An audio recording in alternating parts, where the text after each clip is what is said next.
Morning student, online tutorial Hindi class lecture 34 में Hindi literature में standard 5 के बच्चों का स्वागत है। बच्चों, आपने प्रीवियस लेक्चर में हिंदी लिटरेचर में अपनी बुक का सेकंड चैप्टर चिड़िया का घोंसला कहानी को पढ़ा तथा उसके अभ्यास पाठ ज्ञान के first question, second question, third question और फोर्थ क्वेश्चन को आपने लिखा। आज हम लेक्चर 34 में इसी चैप्टर चिड़िया का घोंसला कहानी के बाकी प्रश्नों का उत्तर लिखेंगे। बच्चों, आपने अभ्यास में पाठ ज्ञान में प्रश्नों का उत्तर लिखा।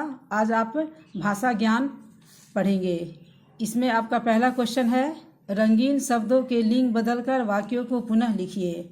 यहाँ आप देखेंगे रंगीन शब्द यानी चिड़िया का आपको लिंग बदलना है। चिड़िया घोंसले में बैठी थी, यहाँ होगा चिड़ा घोंसले में बैठा था। शेर ने आसपास देखा, शेरनी ने आसपास देखा। चूहा शरारती था, चूहिया शरारती थी। गाय रोज की तरह जंगल से लौट रही थी। गाय का आप लिंग चेंज करेंगे, इसका पुल्लिंग होगा बैल। बैल रोज की तरह जंगल से लौट रहा था। अब आपने फर्स्ट क्वेश्चन को लिखा, इसमें लिंग बदलना था। अब दूसरा आप देखेंगे कि किसी व्यक्ति, वस्तु, स्थान या भाव के नाम को संज्ञा कहते हैं, जैसे नितिन, गायत्री, हिमालय, डाकघर, बचपन आदि। बच्चों, आप जानते हैं कि संज्ञा के 3 भेद हैं, व्यक्तिवाचक संज्ञा, जातिवाचक संज्ञा और भाववाचक संज्ञा। व्यक्तिवाचक संज्ञा, संज्ञा के जिस भेद से किसी खास व्यक्ति, वस्तु या स्थान का बोध होता है उसे व्यक्तिवाचक संज्ञा कहते हैं, जैसे गंगा, गीता, लाल किला आदि। जातिवाचक संज्ञा के जिस भेद से किसी व्यक्ति या वस्तु की पूरी जाति का बोध होता है उसे जातिवाचक संज्ञा कहते हैं, जैसे नदी, पहाड़, शेर, पेड़, कटहल आदि। अब है आपका भाववाचक संज्ञा के जिस भेद से मन में उठने वाले किसी भाव, दशा, अवस्था आदि का बोध होता है उसे भाववाचक संज्ञा कहते हैं, जैसे सुंदरता, कोमलता, बुढ़ापा, हंसी आदि।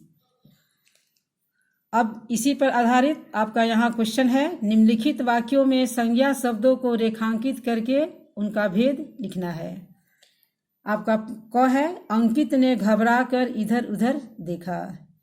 इसमें आप देखेंगे अंकित, यहाँ अंकित आपका संज्ञा है या व्यक्तिवाचक संज्ञा है, क्योंकि यह किसी व्यक्ति का नाम है इसलिए यह व्यक्तिवाचक संज्ञा होगा।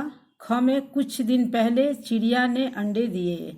यहाँ चिड़िया यह आपका जातिवाचक है, क्योंकि इसे पूरी चिड़िया जाति का बोध होता है। ग, उसकी उत्सुकता का कोई पार ही नहीं है। यहाँ उत्सुकता यह होगा आपका भाववाचक संज्ञा, क्योंकि इसमें उत्सुकता क्या है, यह भाव है जिसको आप महसूस कर सकते हैं, इसलिए यह भाववाचक संज्ञा है। यह दुष्ट कौवा न जाने कहाँ से चला आया। इसमें कौवा यह जातिवाचक संज्ञा होगा, क्योंकि यह कौवा जाति का बोध करा रहा है।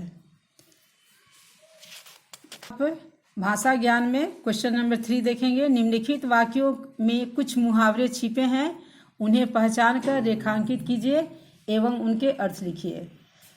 घर पर मुन्ना को पढ़ता देख मम्मी का गुस्सा काफूर हो गया।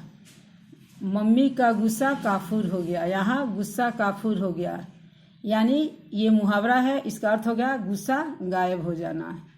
गुस्सा काफूर होना, इस मुहावरे का अर्थ है गुस्सा गायब हो जाना।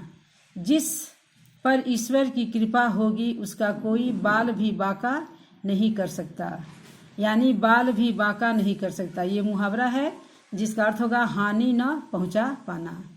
हानि न पहुंचा पाना यानी किसी को नुकसान नहीं करना। चिड़िया का बच्चा बाल बाल बच गया। चिड़िया का बच्चा बाल बाल बच गया, यहाँ बाल बाल बच गया ये आपका मुहावरा है, जिसका अर्थ हो गया साफ बच जाना, यानी बिल्कुल पूरी तरह से। अब है आपका क्वेश्चन नंबर 4, निम्नलिखित संज्ञा शब्दों के लिए उचित विशेषण शब्द लिखना है।